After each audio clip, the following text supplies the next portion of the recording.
Welcome to our Anabaptist Worship Network Worship and Reopening Churches webinar. We're so glad that you've joined us.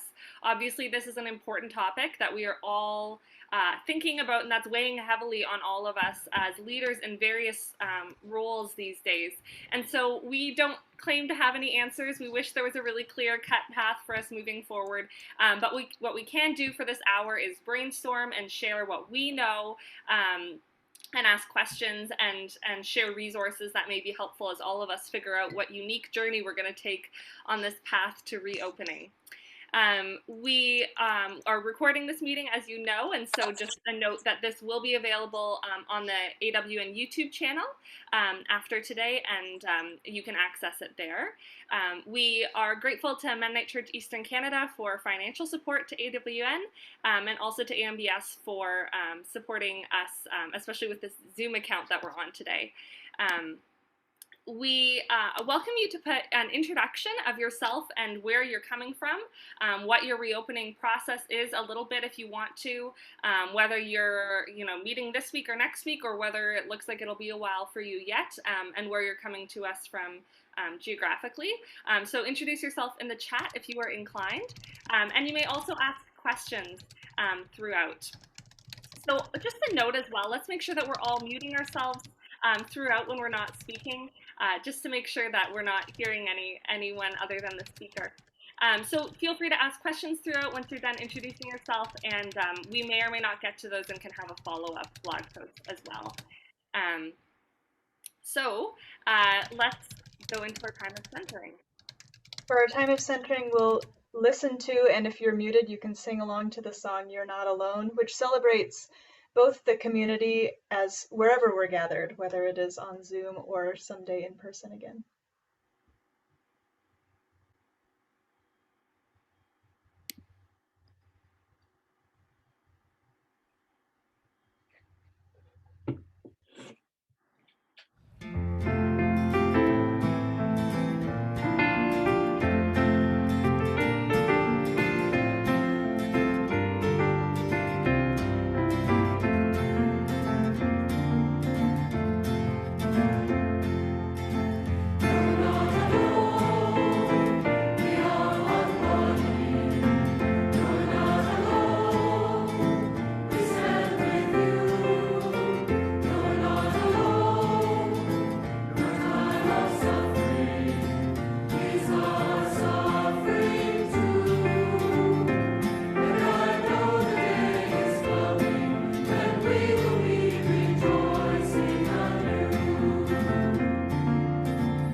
I'll also read Voices Together number 553, A Prayer Before a Meeting, which will speak to this meeting right here today and also to any of your future worship planning meetings.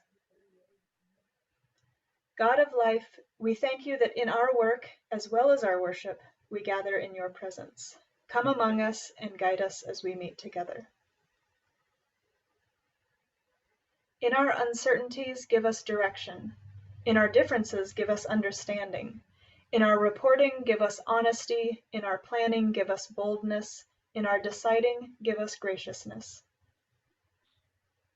Let us never forget that we are your people, called to proclaim the reign of God, committed to follow Christ in life, united as one body in the Spirit. Amen.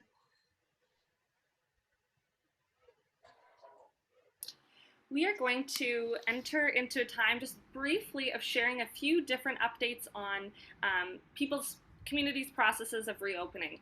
And so we didn't introduce ourselves before. My name is Annalie Leptison, here with Katie Graber and Benjamin Berge, and we're all involved with Anabaptist Worship Network. So we'll share our community's reopening processes as far as we know them, and then we'll have Tim and Joanna also share theirs. And so we'll get to that, but I'll just go first. And I maybe know the least about my reopening process. I'm in Ottawa, Ontario, and we do not have a lot laid out right now. We were talking as we were planning this webinar, it's quite a different process between Canada and the US, it seems.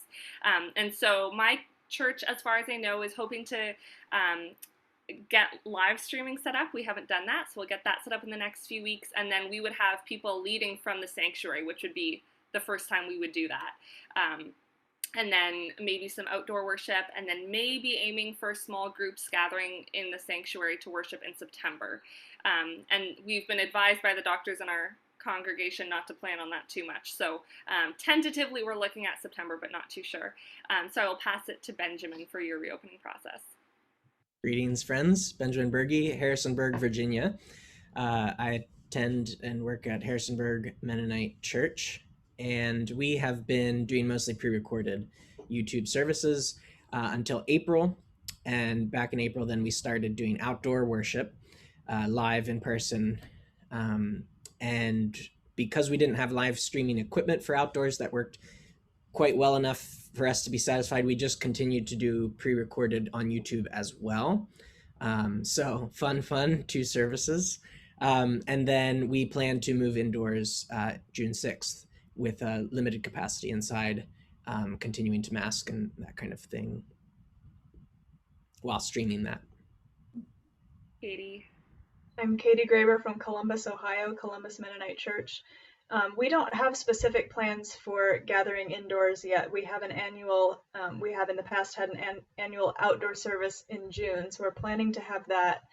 And we also have a COVID task force that has some health officials or professionals on it, and they've done surveys of the congregation to find out how people feel and find out the vaccination rate. We have a very high vaccination rate, but we're still being cautious, and even planning for, even in the outside service, thinking about should we have a section where people can go if they have kids who aren't vaccinated or immune compromised, or something where they don't want to sing, and then we can have a place where people will sing with masks outside. So we other than that, we don't have specific plans for getting back together in person. We've talked about having just a sort of a time where we have just the leaders in the church to kind of test out the equipment and get a feel for what it's like to have just a few people in the sanctuary. So lots of different ideas and no solid plans yet. Tim, we can hear from you. Yeah, I'm Tim Weeb Neufeld. I live in Edmonton, Alberta. I'm a conference minister, executive minister for the 12 churches that are in Alberta. From a Mennonite, we said down there. Yeah, we have a variety of approaches that have been in place throughout the pandemic, and we have churches that have met in person whenever possible. And so right now, the restrictions in Alberta are gatherings for worship of 15 and fewer are allowed. And so there are some churches meeting in person with that kind of number, and they're keeping their physical distance, and they're masking and doing that kind of precaution.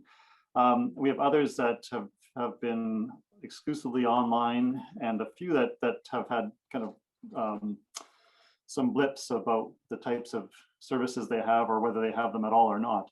I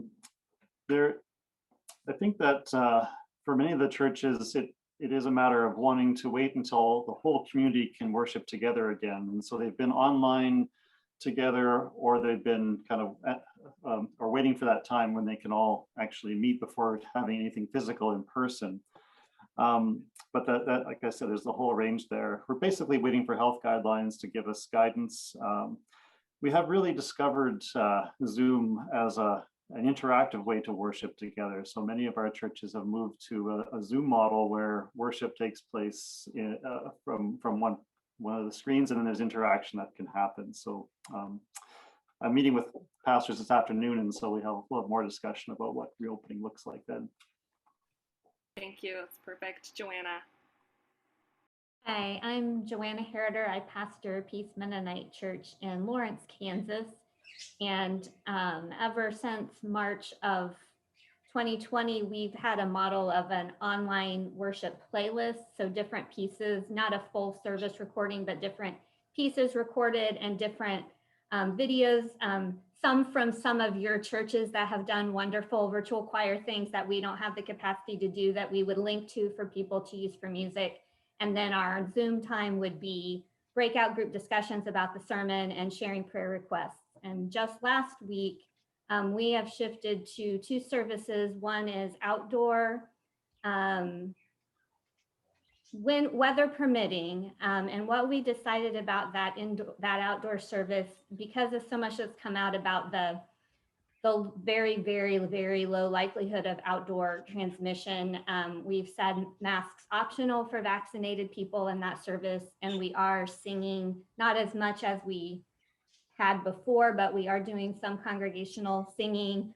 Our piano players figured out how to hook up the indoor electric piano to an outdoor amp, so they sit inside and look out the window at us while they play, which actually worked pretty well. Creative folks in the church. So we're making the outdoor service work, but also telling people if it's raining, we will move indoors with a shortened version of the service and masks and distancing.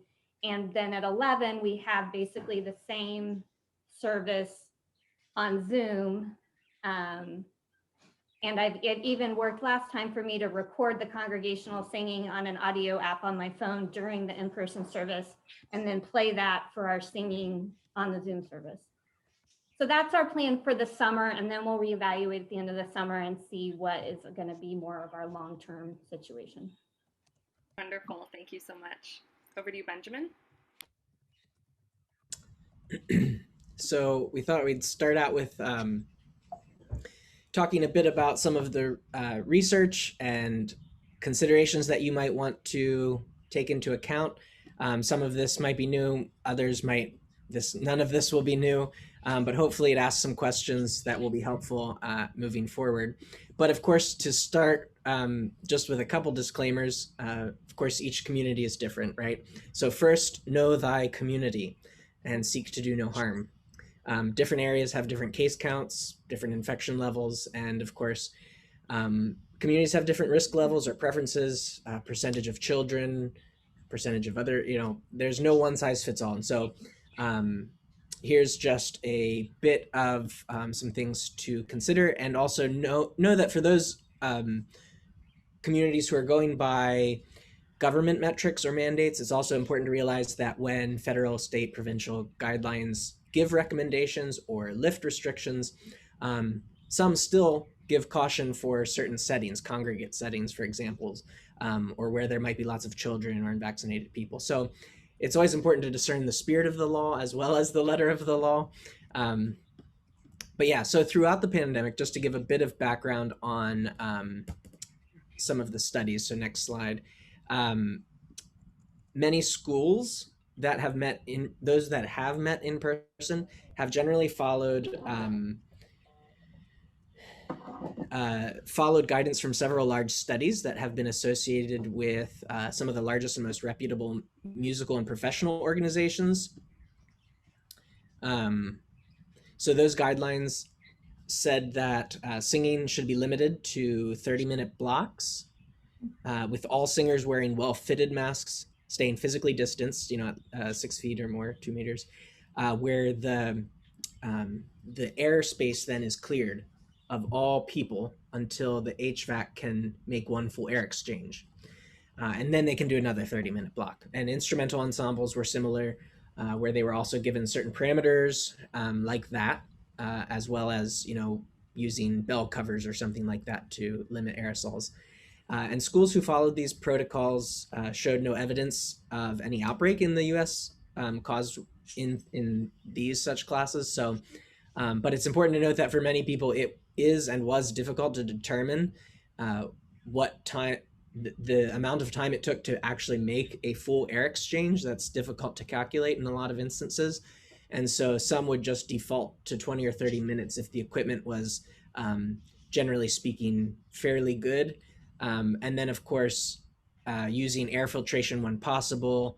There are some ionizers that some have used that feel that has added safety to the air quality in the system. So a number of those kinds of things. So, and then in the US, the CDC, Centers for Disease Control and Prevention, has now said that it's safe for vaccinated individuals to sing together inside or outside with no restrictions. So the key there is, of course, vaccinated individuals.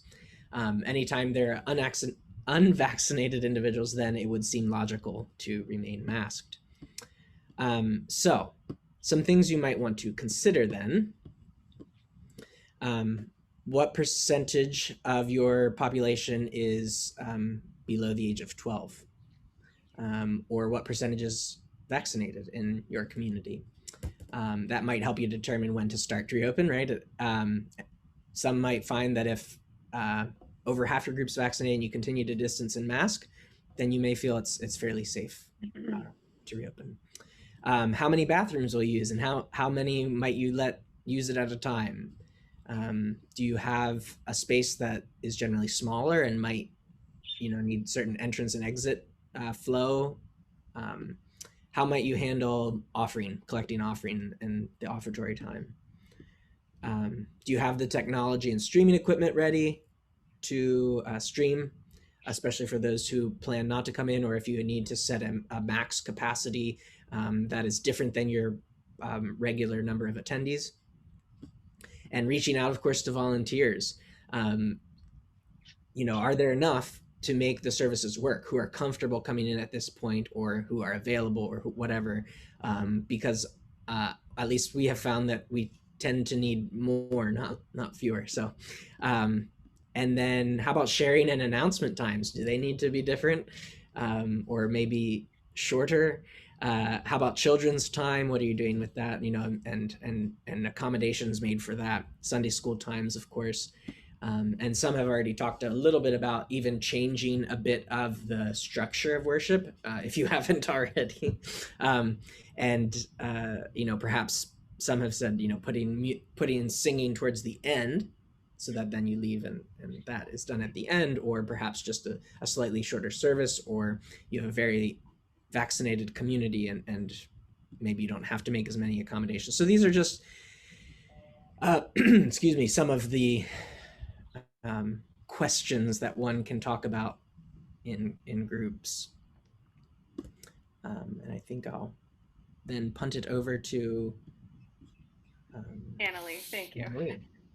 Love it. So Benjamin has just talked about ways of potentially gathering for singing, and of course all of the considerations that go with that. But I know especially it feels like in Canada and some places, as we have been, our vaccine rollout process has been different. There are certainly communities that are going to start to gather and feel like they're able to start singing. Maybe they went through the list of questions that Benjamin just asked and thought that we are not in a position to be able to do that. So these are some suggestions for how to enliven your community worship without singing. And one of the resources that I'm drawing on pretty heavily here is the Voices Together Worship Leader Edition. And so really encourage you to consider finding a copy of that or buying it as a church. It accompanies Voices Together and is really helpful for these conversations. Although certainly these essays were not written in church reopening era or with that in mind, but they translate well. So one of the ideas that I'm really excited about is the idea of having, if you have an ensemble singing at the front or even an individual at the piano, say, adding actions to songs. There are many songs in Voices Together that would work well with actions. For Ontario Mennonite Music Camp, we recorded YouTube videos of a few of these, 3 songs from Voices Together, Holy Lord, Christ Be All Around Me, and Like a Rock. And so if you're interested in actions for those, you can go to the Ontario Mennonite Music Camp YouTube channel and check those out. But of course, your community can make up your own actions for any of the songs that you might use. And so even if people aren't singing, they can be corporately worshiping by using our bodies, which transitions into the next point about movement. Inviting people to assume postures of prayer or other kind of gestures within worship, or maybe considering having a dancer or inviting people to sway or find other ways of moving. So those are 2 great essays on engaging movement in worship, and that's just a way to do something collective without singing together, to kind of participate in the same action, even if it's not singing. Percussion, have people bring in percussion or other instruments. Of course, you could have many options with, Benjamin highlighted some of the concerns around wind instruments, but especially non-wind or brass instruments, having people join in that way. And then for folks who aren't trained on another instrument or don't play one, shaking keys or bringing in, shakers or drums they have from home or whatever it might be.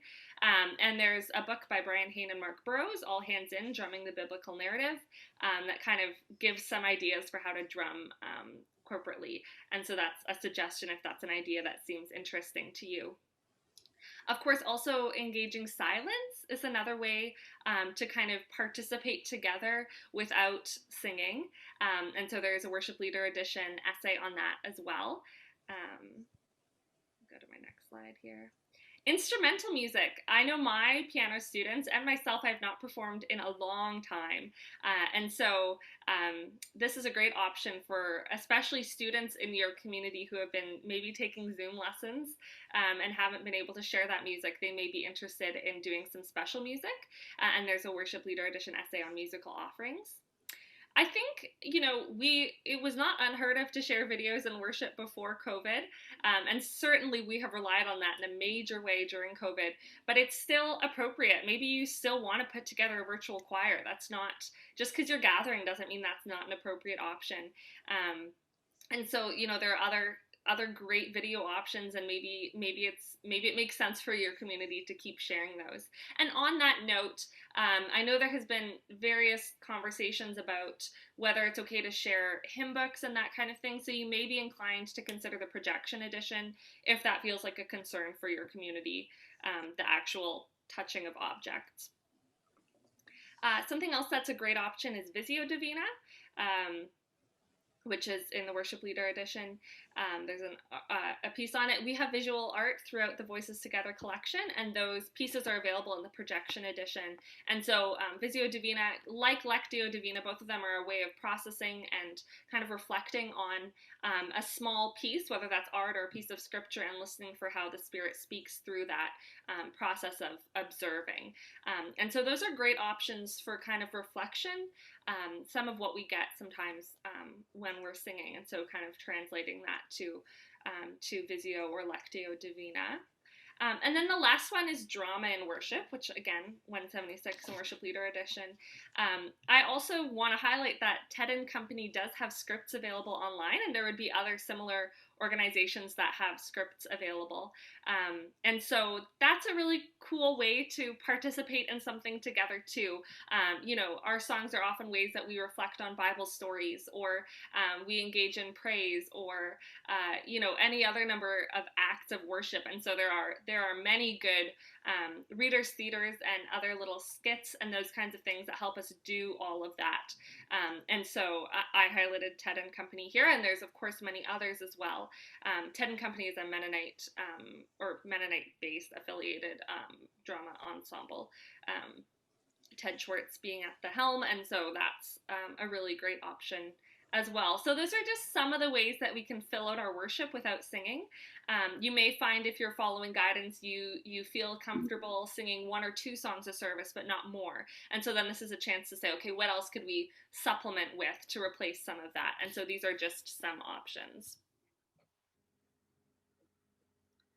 Over to Katie.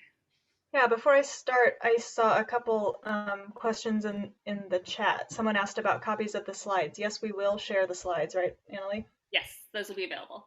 Okay. And then humming. I know that the problem with singing is the projection, like the literal volume and the articulation that sends aerosols into the air, but I don't know if Benjamin, do you know if there have been specific studies done on humming? It seems common sense, like it would be less harmful, but I don't know. Yeah, you're exactly right. I don't know how many have been specific to humming, but it definitely the amount of reduction in aerosols is pretty significant. That if you're wearing a well-fitted mask, and you're exactly right, there's actually a direct correlation between the volume of a singer and how many aerosols. So even singing quietly has less aerosols, has fewer aerosols than loud singing. Right, but then the other side of that is that humming is still a sustained breath, and so that is more dangerous than just keeping your mouth closed. So it's sort of in between. So rituals to mark the pandemic year. I'm not going to lay out specific rituals. I'm going to talk about 2 questions that your congregation or community can think about in order to think about creating new rituals. The first question is, what do we want to do in worship? Worship is a series of actions. If you look at the table of contents of Voices Together, it's a series of verbs: gathering, praising, reconciling, praying. And so when we think about special rituals, we want to think about what additional actions do we want to be able to do in worship, and especially actions to mark the pandemic year, mark contexts or events that have happened in the last year. And then the other question is, how can we do that? So you can sing to mark contexts and events. You can do bodily movements, lighting candles, writing things down, writing prayers down, and I'm sure your community has many traditions that you can use to create new rituals that you feel are important for your community. So this list will be just some ideas that you might want to think about for creating rituals. So one thing we want to do is celebrate returning to in-person worship, and at the same time remembering that not everyone is present. Lament the hardships of the pandemic. Grieve death and loss. There are many kinds of losses that we've experienced from the pandemic. And acknowledge other changes during the year. Graduations, gaining or losing members, and there are probably many other things that have happened in your congregations. So any of these verbs, you can find specific resources in Voices Together. You can go to the indexes. Benjamin's going to be talking about some specific resources, but you can brainstorm the kinds of actions that you want to do and find resources as well. And then you need to evaluate and reevaluate rituals that you've done. In the last year, we've all changed the way we do communion and all kinds of things that we felt that we had a normal, and now we've probably developed a new normal by now. And so we need to think about what is essential in any of those rituals, and what do we want to take back to what have we learned about those rituals that we want to take back to in-person worship. And there might be new rituals that are giving life in your community that you want to take back to in-person worship. I've heard of communities having dance parties. I don't know if that will happen in person but there might be all kinds of new things that you're doing. And I already said what is essential and meaningful in each ritual. And then Voices Together dedications. Some congregations have already dedicated Voices Together, and some are waiting to do so in person. There are, we can go to the next slide, there are resources for Voices Together dedication that also include a blessing of the previous hymnals if you are moving those out of your pews. And Benjamin noted that he read the prayer in the dedication resources on Voices Together hymnal.org/resources. There's a document called Guide to Adopting Voices Together that has a lot of dedication resources. And I'll just read this section of the dedication prayer out loud and think about how well it speaks to our trying to fumble through figuring out new ways to worship. So the leader says, "And when we struggle to join our voices, we pray," and everyone says, "for patience as we learn new ways of worship and song, for understanding when we encounter the unexpected, for forgiveness when we rush to judgment, for wisdom in choosing what and how much to attempt, for courage to take risks and to fail, for faith that we are held in God's grace, for hope that we can grow together as the body of Christ, for love of God and neighbor, strengthened and expressed through worship and song." So this was written with the idea of asking for grace as we adopt a new hymnal and try to think about what new songs and worship resources we're going to be using in worship. But it speaks so well to trying new things no matter what is in store for us in the next year. And then the other resource that I want to draw your attention to is the 4-session worship leader curriculum, which is also on voicestogetherhymnal.org/resources. And this is a wonderful discussion guide that the 4 sessions are these 4 topics here. What is worship? Worship and culture, which includes thinking about the culture of your congregation, not just the culture of the society you live in, the cultures and subcultures that are present in every different congregation, worship in the Christian story, and worship in life. And so these are really great conversations for a worship planning committee to have at any time, of course, but this is an especially useful year to have those discussions. So I will walk through some resources and Voices Together that you may find helpful. This was a list that was put together by some committee members a while ago, and actually has grown a little bit. We've added the celebration and welcome section recently because we're entering that kind of stage of the pandemic, hopefully. And so going through a couple different sections, like Katie mentioned, it's important to recognize what has happened. And so these resources on sickness and health may be helpful to you, to highlight especially that there are prayers in the worship resources section: prayer for healing, prayer in a healthcare facility, prayer for mental health. And so those may be helpful depending on, I know there are some of our churches that also feel like we are really in the midst of the pandemic still, that we are not at a reopening stage. And so maybe especially those, and this next section on grief and lament, of course, just resources that help us just lament what is going on. Rain Come Down is one that we've highlighted. In other places is one that is kind of works well for a response to community crisis, just kind of weeping together. Advocacy and action, working with our communities, being present in our communities, moving beyond, comfort and hope, and then celebration and welcome, as well as we gather together. We talked about how songs like What in This Place or Here in This Place have kind of a new meaning as we consider what the place that we're in is when we reopen and gather together again. Or Benjamin pointed out, could it be that God is singing the last line? And if music is God breathing, take a holy breath and sing. And so those are really powerful words coming out of this year of pandemic, when breathing has so many implications. And so you will have your own heart songs from your community that you would add to this list. And we will make the slideshow available, of course. But these are just a few ideas as you think about reopening, what themes might be helpful to touch on. And finally, we just wanted to leave you with a few groups that have been, and I'm going to drop actually specific links into the chat. Hopefully this works. But these are some groups, both sacred and musical, and often with a cross between them. But the Center for Congregational Song, Ecumenical Consultation on Protocols for Worship, Fellowship, and Sacraments, which is a Facebook group. NFHS is sort of a coalition of groups, and they headed up the broad study that was associated with many dozens of groups for the big aerosol studies.